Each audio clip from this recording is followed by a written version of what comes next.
the best of times, it was the worst of times. No, I didn't read Dickens this month, but I read a book that might be my book of the year, certainly the best of times. And I also read a book that is undoubtedly my worst of the year and probably the worst I've read in several years, the worst of times. It was a bit of an uneven month, but I have some great reads in here. I have a lot of reads in here. I read 12 books this month. Some of them the best of times, some of them the worst of times. Let's go ahead and jump in. No preamble. There's chapters below if you want to skip around. I group all these by genre every month. Here we go. Let's get the bad out of the way. And let's talk about Slayers by Christopher Golden and Amber Benson. Now, Slayers is not technically a book. It's an audio drama that is produced by Audible.com, written by Christopher Golden, I don't know who that is, and Amber Benson, who played Tara on the show, which is the origination of this. This is Slayers, and this is set in the Buffyverse, the universe of Buffy the Vampire Slayer. One of the biggest problems with this book right away is it's obvious how this was conceived.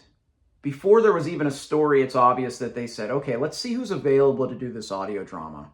Then they find out that the big leads of the show, Buffy, Willow, Xander, those actors don't want anything to do with this. So then they had to craft a tale without like the three principal leads. And that's where they went. And to me, it seemed like, remember the old SNL character? It was John Lovitz, and he would just lie and say, yeah, that's it. That's the ticket. I kind of feel like that's the conception of this book. So, okay, we don't have Buffy, so there's no Slayer. And this is about the Slayer-verse, the Buffyverse. Oh, let's make Cordelia the Slayer. Oh, that's the ticket. Oh, didn't she kind of die or ascend or something in the spin-off show Angel? Oh, it doesn't matter. We'll set it in a multiverse. That's it. That's the ticket. So that means we can make any character have no past, and we can do whatever we want with any of these characters. So Amber Benson was Tara on the show, and she's one of the authors. So of course, you know that Tara is going to have a big role in this book. This was an unmitigated disaster. I think I started my Goodreads review with one word, and the word was excrement, because that's what this is. And I hate to be negative, but this is bad, and I want to dissuade anybody that watches this who is considering buying this thing to save their money and to not waste their time. This is easily the worst cash grab I have seen since Harry Potter and the Cursed Child. And this is just as bad as that. It's an ill-conceived story. It's pretty much a narrative mess. And it's kind of a shame because, like, James Marsters and some of the other actors are really good on this audio drama. But the story is just ill-conceived, ill-executed, and is frankly just one of the worst things that I've ever consumed in media. And it's a shame because I do enjoy Buffy the Vampire Slayer, the show. It's probably a top 10 show of all time for me. If you're interested in that universe, I don't read comic books, but apparently there are a lot of comic books that follow the story. There are also some books by Kirsten White and Kendare Blake is the other author that I've read, which are certainly in the 3 to 4 star range, much, much better than this thing. But for the love of God, do not waste your money on Slayers. This was a disaster. I only finished it because Audible credits are kind of expensive. Luckily, it was only 8 hours. So now my rating. I've only used this rating one time since I came up with a concrete rating system. My rating system is based on my level of enjoyment, and it's a 5-star system. 1 star means I hated a book. Well, sometimes I give out a 0.5 star. 0.5 out of 5 is a book so bad that I wish it did not exist. Slayers by Christopher Golden and Amber Benson. 0.5 out of 5. All right, let's go next to an audiobook that I really did enjoy, and that is Coach Wooden and Me, 50 Years of Friendship on and Off the Court by Kareem Abdul-Jabbar. I first encountered John Wooden's coaching philosophy when I was reading a book on leadership, and I found it fascinating. I knew he was a very successful coach. He won, 10 or 12 or 15 national championships as basketball coach at UCLA. But I was more interested, less on that, but more on kind of his philosophies. So I jotted down just, hey, pick up a book by John Wooden sometime. And then I encountered this book by Kareem Abdul-Jabbar, one of his players, and I thought this would be a lot more interesting to kind of see the mentor from the mentee's perspective. And I loved seeing the connection of these two individuals. Coach Wooden was an older white man from Middle America who was a very traditional Christian man. Abdul-Jabbar was a young African-American youth from New York City who became active in civil rights, eventually converted to Islam. Two very, very different individuals. And to see the connection between these two men was fantastic. And not just when they were coach and player, but as Abdul-Jabbar got older and he started to rely upon Coach Wooden for a lot of advice. And he was very much a father figure and an older friend to him that you see by the title, It Lasted 50 Years. I loved seeing Wooden's coaching philosophy from the perspective of one of his players. Most specifically, I love seeing that Wooden was really teaching a lot more about just making his players better people and better citizens, because he knew that not all of them would be like Abdul-Jabbar, that would go and be NBA greats.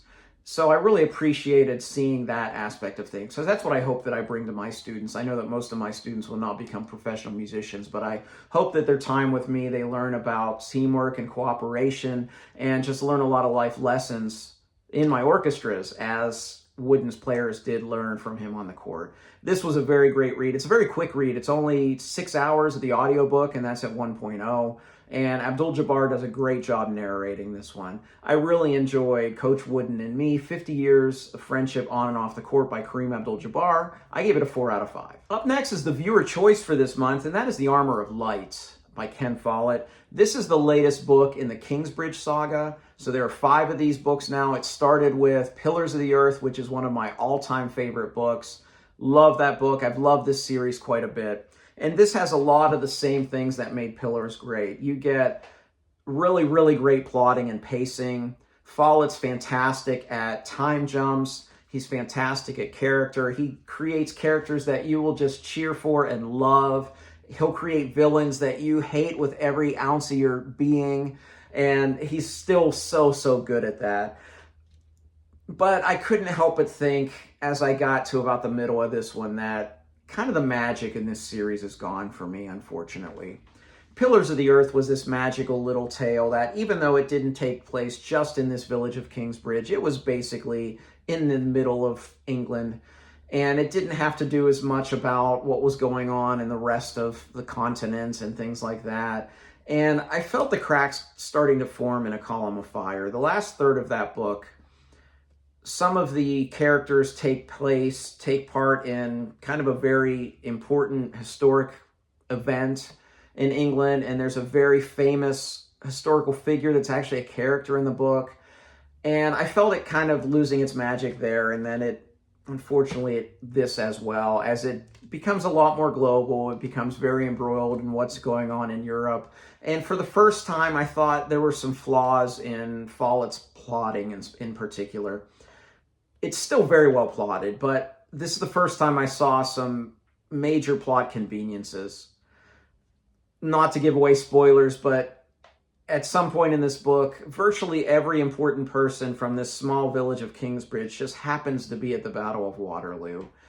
And I just felt that as this became more global and became more embroiled in English politics, that it just kind of lacks the charm of the earlier versions of the Kingsbridge stories. So a little bit of a disappointment. It's still a very good book. It still reads very fast. But I guess the biggest thing I can say about this is when I hit about page 500 or 700 of Pillars of the Earth and had a couple hundred pages left, I was sad because the book was about to end. And about halfway through this book, I was ready for this book to end. So unfortunately, a little bit of a disappointment. Still a favorable rating for me because there's still a lot of really good in this. So I gave The Armor of Light by Ken Follett a 3 out of 5. Let's next go to a work of Russian literature by Egon Turgenev called Fathers and Sons. Now, you wouldn't know from my channel that I've read a lot of Russian literature, but I've read a lot of Russian literature. I went through a phase about 15 years ago where I was reading just about anything I could get my hands on that like Richard Prevere and Larissa Volohansky translated, because I really love their translations. So I've read a lot of Dostoevsky, Tolstoy, Chekhov, Pushkin, Gogol, probably a bunch others I haven't thought of just off the top of my head. So I was interested in reading this one. I was a little nervous though because my go-to translators have not done a translation of Fathers and Sons yet. So I did a little bit of research and I found this one by Richard Freeborn, and I can say that this is a very good translation. I think a lot of the classic translations don't work as well for me. There's something that someone smarter than me can talk about, how they change the verb tense in the more modern translations that seem to make it more readable to me.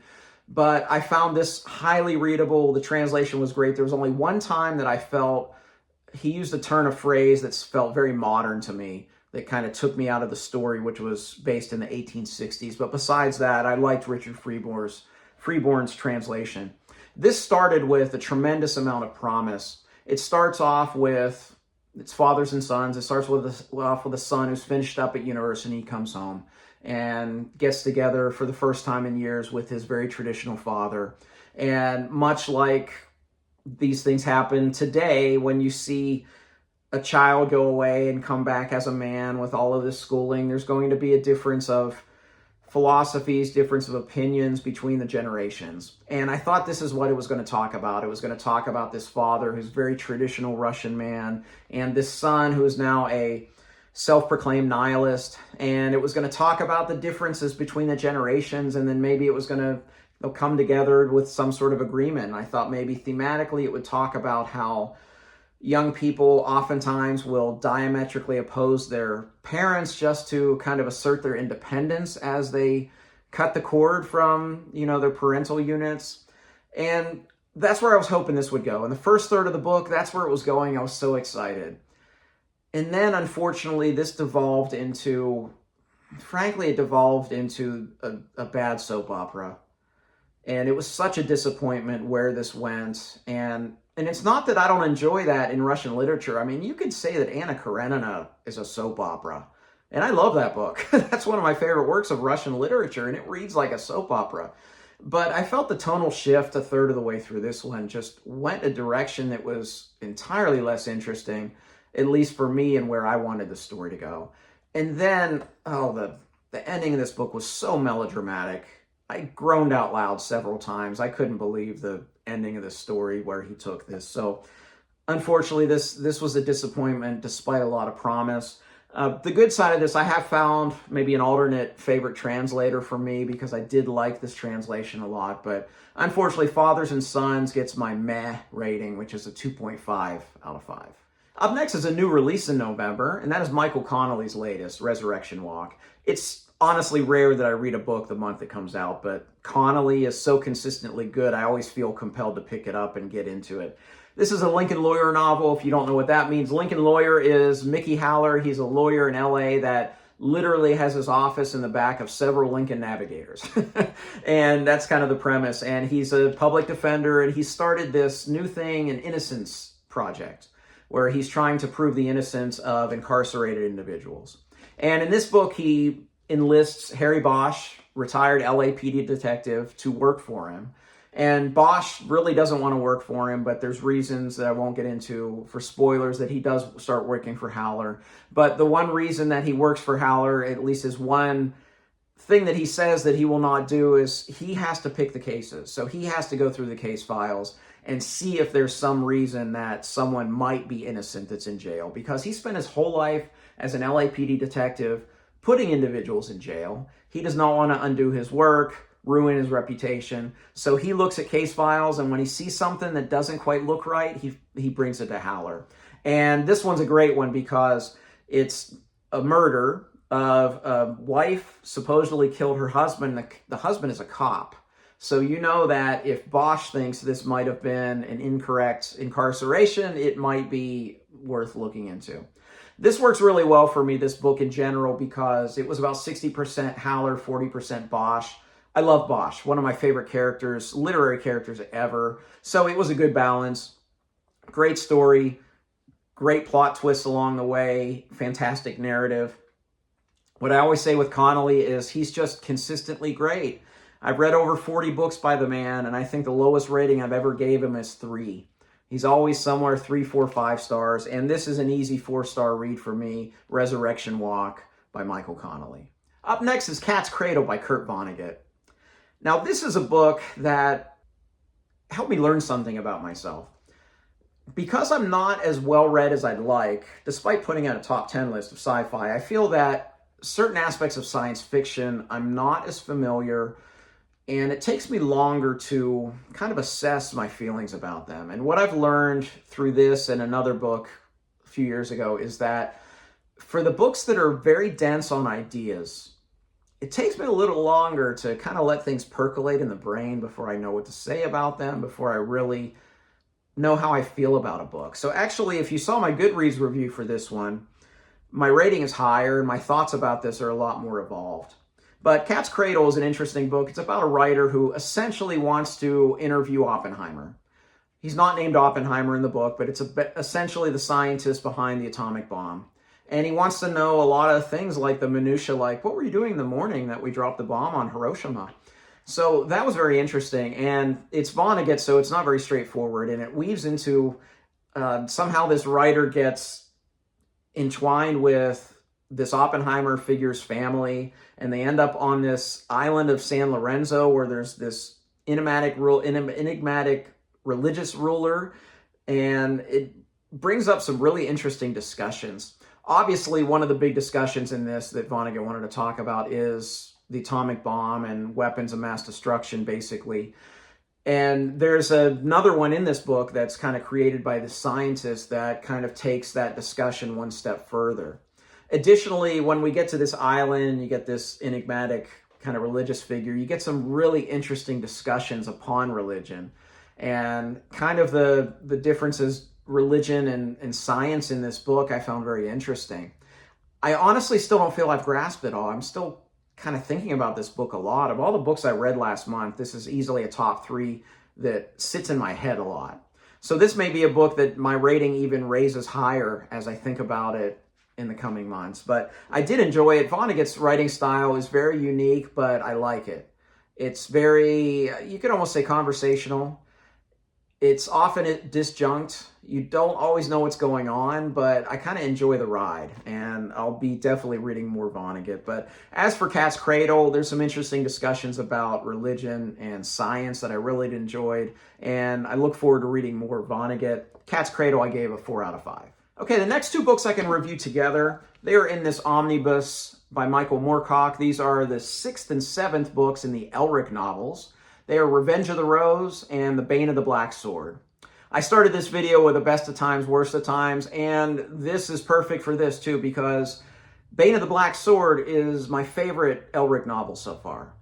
Revenge of the Rose is my least favorite Elric novel so far. So let me talk about why I feel that about the 2 of them. So first of all these Elric novels, they're kind of structured the same way. You get 3 books, which are kind of novelette length. Sometimes you get an epilogue, and that's kind of the structure of all of these books. Most of these books are, I think the term is called put-up novel, where basically they are unrelated material that's put together to make it novel length. Now, sometimes they are linked by a story, sometimes they're linked thematically, but I still haven't met one of them until now where all 3 of them told the same story, and that was Revenge of the Rose. So I was excited for that because it was a complete novel. You still had the 3-part structure, but each of the parts was just the first, second, and third acts of a story. And this one started with a lot of promise. I love the setup of this one. It had to do with Elric and his father, and I thought it was very compelling. My problem with this one is when it got in the middle of this book, I felt the book became very aware of itself, most specifically in Moorcock's embracement of his multiverse.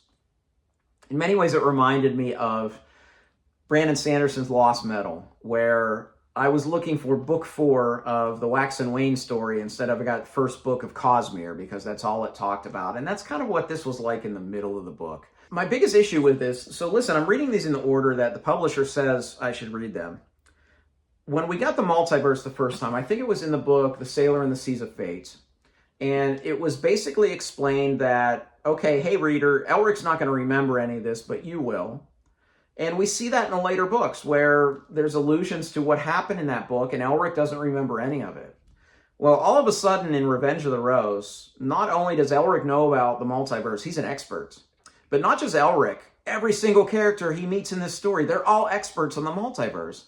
And I just kept thinking, what gives? How did this happen? Now, maybe because these are not in publication order, maybe something happens later, but listen, I'm reading the order that the publisher's telling me to read. So I don't understand this big major shift.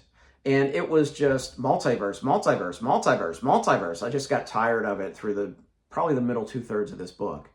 And it's a shame because the overall story is pretty solid. The ending was fantastic. The beginning, I mentioned, was a good setup, but the middle was kind of a jumbled mess. So it was a bit disappointing to me. So my ultimate rating for Revenge of the Rose is a 2.5 out of 5.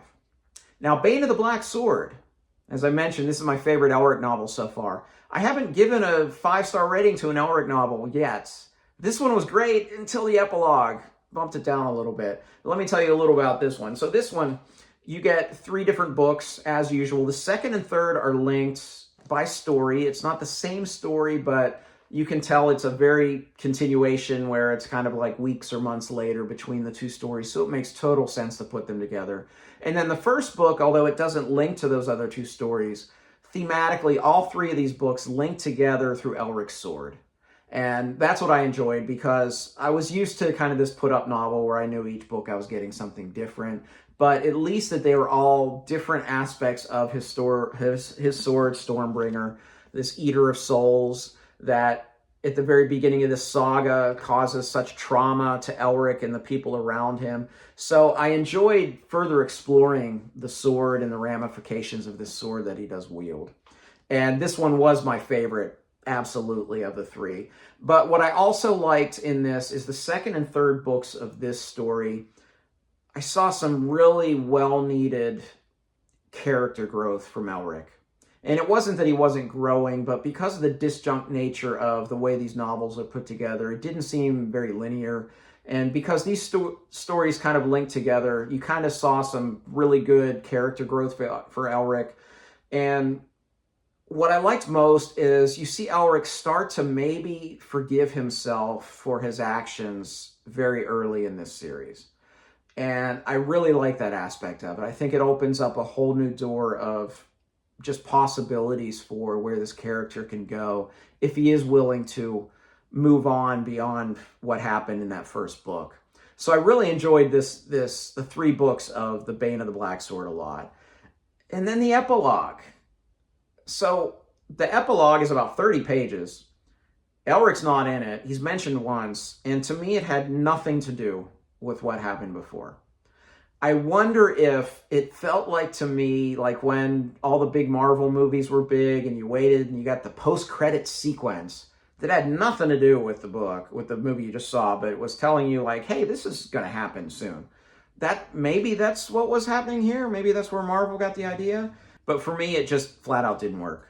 So unfortunately, when I got to that point, it knocked the 5-star read down to a 4.5.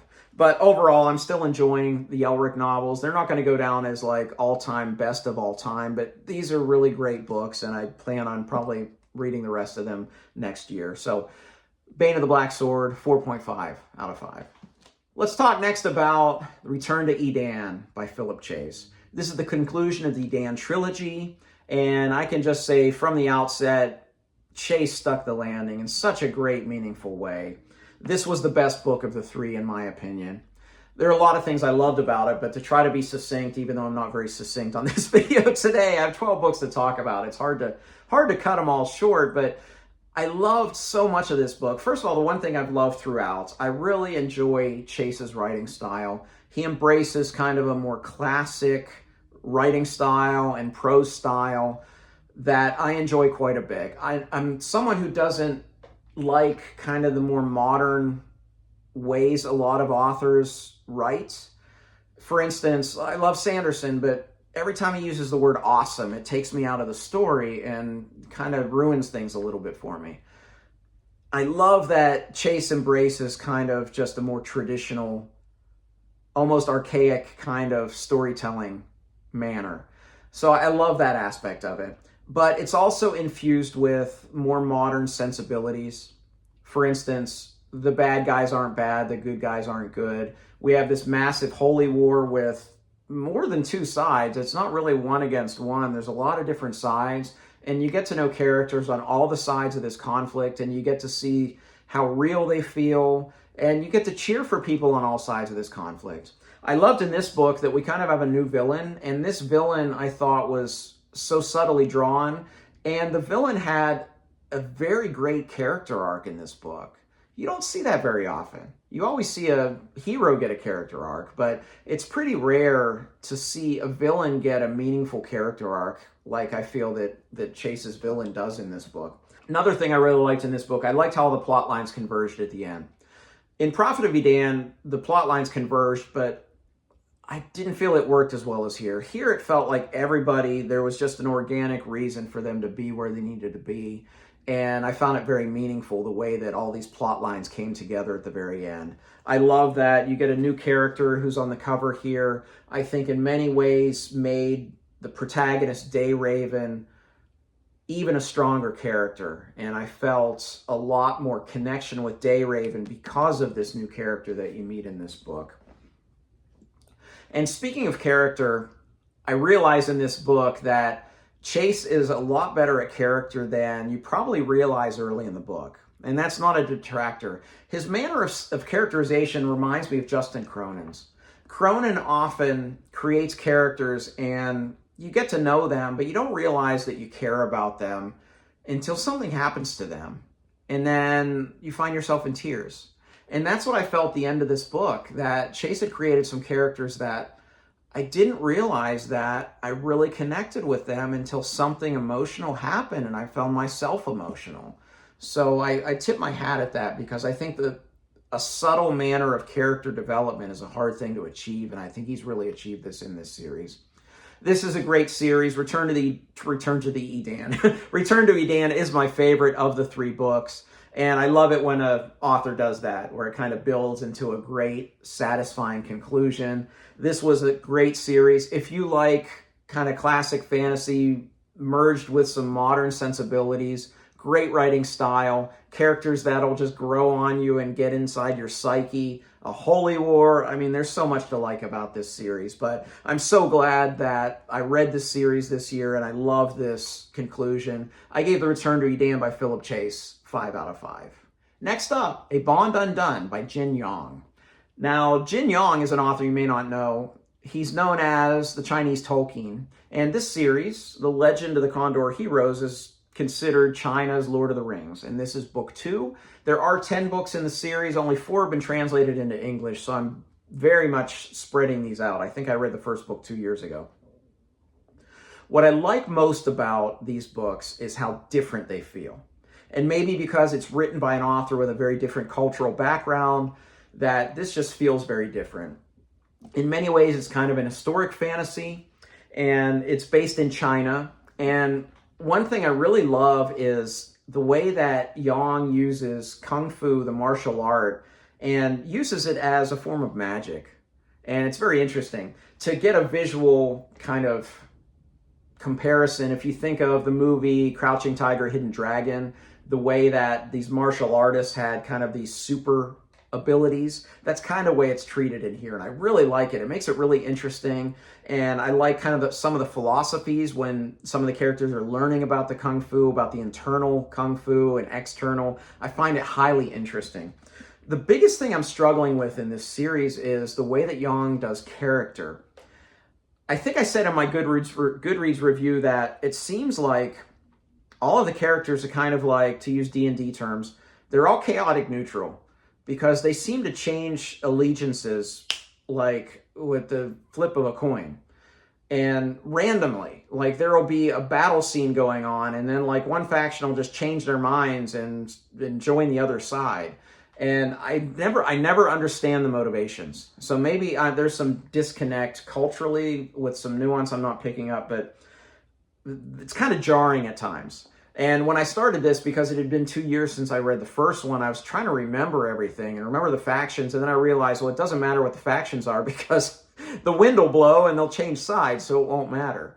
And I'm not exaggerating it. There's a scene at the end of this book where we're following our main character, Guo Jing, and he's finally convinced the father of his beloved, Lotus Wong, that he's a good person, and the father is, oh, he's a great guy, and literally the next chapter he's like, I hate this guy, I'm going to try to kill him now. and it's just so jarring.